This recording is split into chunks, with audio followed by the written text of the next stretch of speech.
Morning all of you.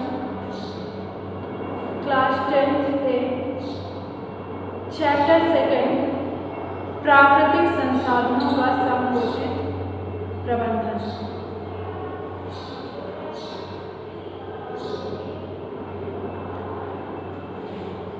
सबसे पहले संसाधन क्या है? मनुष्य के संदर्भ के अनुसार संसाधन वह पदार्थ या ऊर्जा का स्रोत है जो उसकी समृद्धि एवं आवश्यक हेतु उपलब्ध होते हैं। प्राकृतिक संसाधनों का के अनुसार हमारी पृथ्वी को एक परिवार के रूप में देखा जाता है या हमारी प्राचीन पुस्तकों में वर्णित है। जैसे कहा गया है वसुधैव कुटुंबकम, यानी जिसका अर्थ है संपूर्ण पृथ्वी एक परिवार की तरह है। इसलिए संपूर्ण प्राकृतिक संसार सद्भाव में रहे, एक साथ मिलजुल कर रहे, एक दूसरे को हानि ना पहुंचाए, सदैव सेवा की भावना या सहायता करने की भावना मन में होनी चाहिए। जैसे आपने क्लास 9th में पढ़ा है कि मृदा, वायु, जल जैसे प्राकृतिक संसाधनों को अध्ययन करते हैं। इसके अंतर्गत हमारे पर्यावरण का वह घटक जिनसे उपयोग में जीवन निर्वाह और जीवन कल्याण के लिए किया जाता है वो प्राकृतिक संसाधन कहलाते हैं। ये दो प्रकार के होते हैं, क्षयकारी और अक्षयकारी। इनके अंतर्गत दूसरी ओर मनुष्य के लिए वायु, खनिज, जल, ऊर्जा, मृदा और सभी ये प्राकृतिक संसाधन के उदाहरण हैं। इसके अंतर्गत जैसे नवीकरणीय संसाधन। नवीकरणीय संसाधन ऐसे संसाधन हैं जिनका प्रकृति में नियमित रूप से पुनर्उत्पादन या पुनर्भरण होता रहता है। इन्हें नवीकरणीय संसाधन कहते हैं। ये अनंत समय तक चलते हैं यदि मनुष्य इनके साथ छेड़खानी ना करे।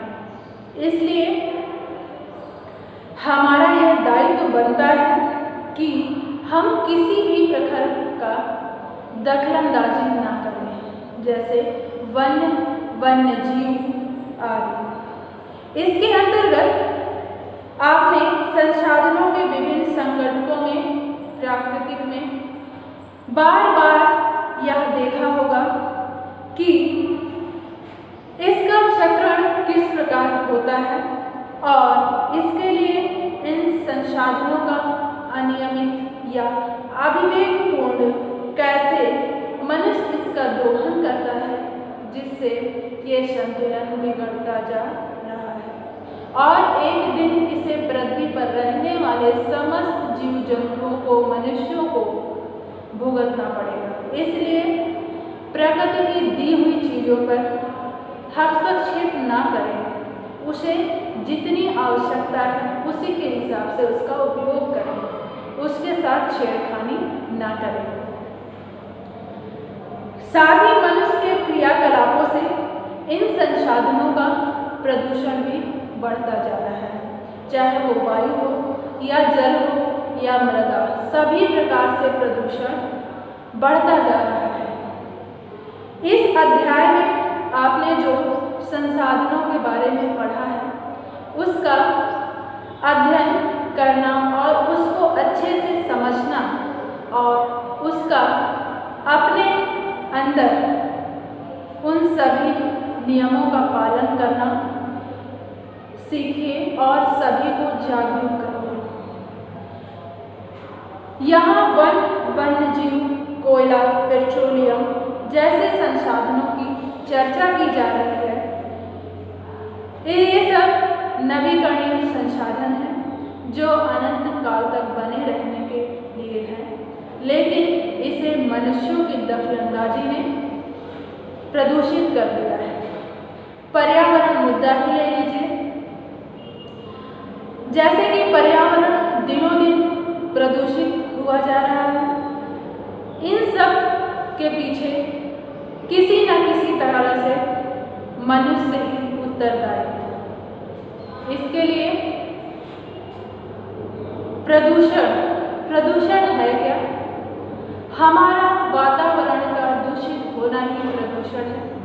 प्रदूषण को हम निम्न तरीके से दूषित कर देते हैं, जैसे जल प्रदूषण, वायु प्रदूषण, मृदा प्रदूषण, ध्वनि प्रदूषण, रेडियोधर्मी प्रदूषण।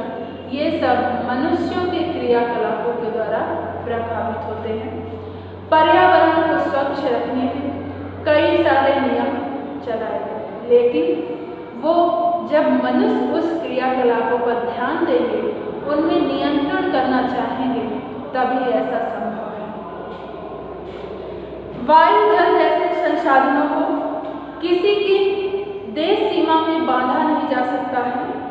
और उदाहरण के लिए जैसे वायु प्रदूषण किसी देश का स्थानीय मुद्दा नहीं हो सकता। अगर ये प्रभावित होता है तो ये सभी देशों के लिए ही नुकसानदायक है।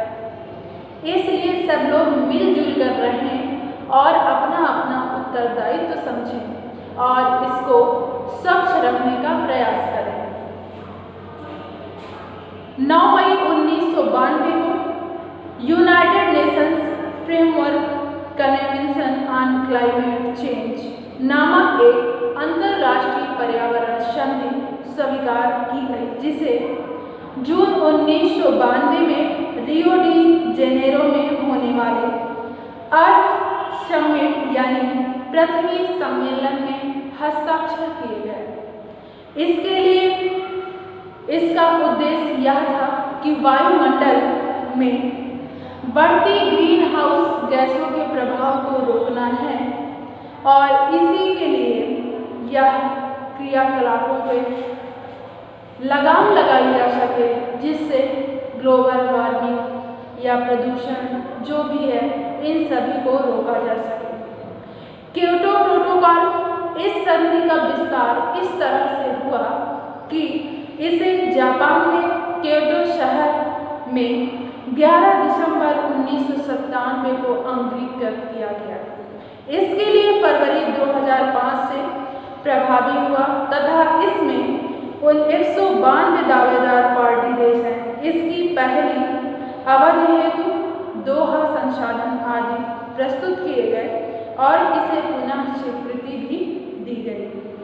सन 2017 में वायुमंडलीय कार्बन डाइऑक्साइड का वैश्विक औसत काफी बढ़ता हुआ पाया गया। इसको रोकने के लिए कई सारे नियम लागू हुए और वायुमंडल गैसों के प्रत्येक मिलियन अणुओं में कार्बन डाइऑक्साइड के 350 अणुओं से अधिक उपस्थिति असुरक्षित मानी जाती है। इसके लिए CO2 स्तर अपने देश में उत्तर प्रदेश व मध्य प्रदेश में सर्वाधिक तथा दक्षिण भारत में कम है। उत्तर प्रदेश में यह स्तर 405 से 410 तक पाया गया। इसलिए किसी भी पर्यावरणीय समस्या को केवल राष्ट्रीय व अंतर्राष्ट्रीय संधियों, नियमों, कानूनों द्वारा नहीं सुलझाया जा सकता।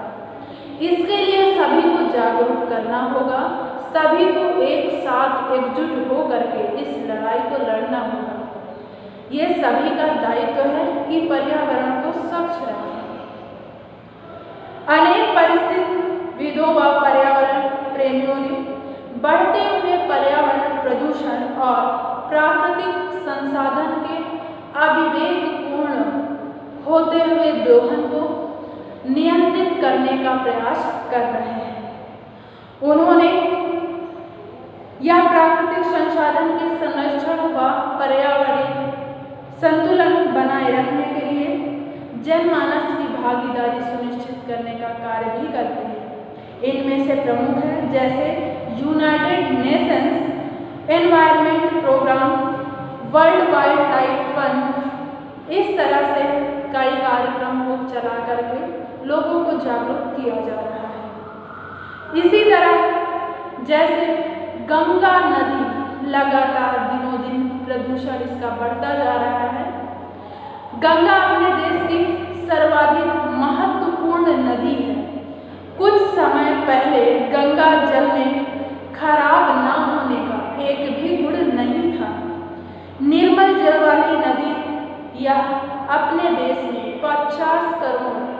5 करोड़ से भी अधिक व्यक्तियों की जल आवश्यकताओं की पूर्ति करती थी और यह सबसे पवित्र नदी मानी जाती थी। इसका उद्गम ग्लेशियर में, गंगोत्री ग्लेशियर में भागीरथी के रूप में होता है।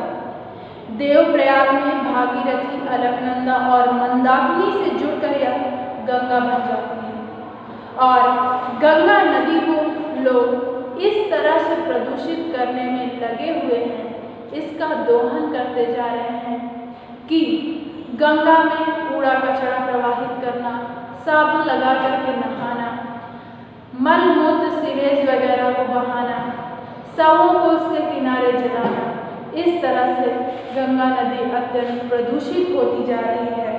और यही गंगा नदी सभी की प्यास बुझाती है और हरियाली लाती है, इसे भी लोग प्रदूषित करते जा रहे हैं। गंगा नदी, इसका प्रदूषण काफ़ी घातक स्तर पर पहुंच गया था। इसकी बायोकेमिकल ऑक्सीजन डिमांड में बेतहाशा वृद्धि हो रही थी व घुलित ऑक्सीजन में कमी हो रही थी। इन सभी तथ्यों को दृष्टिगत रखते हुए गंगा सफाई अभियान प्रारंभ किया गया ताकि गंगा को स्वच्छ किया जा सके। इसके लिए गंगा एक्शन प्लान भी लिया गया। गंगा नदी के प्रदूषण से निपटने के लिए गंगा एक्शन प्लान लिया गया, जिससे 14 जनवरी 1986 से प्रारंभ की गई।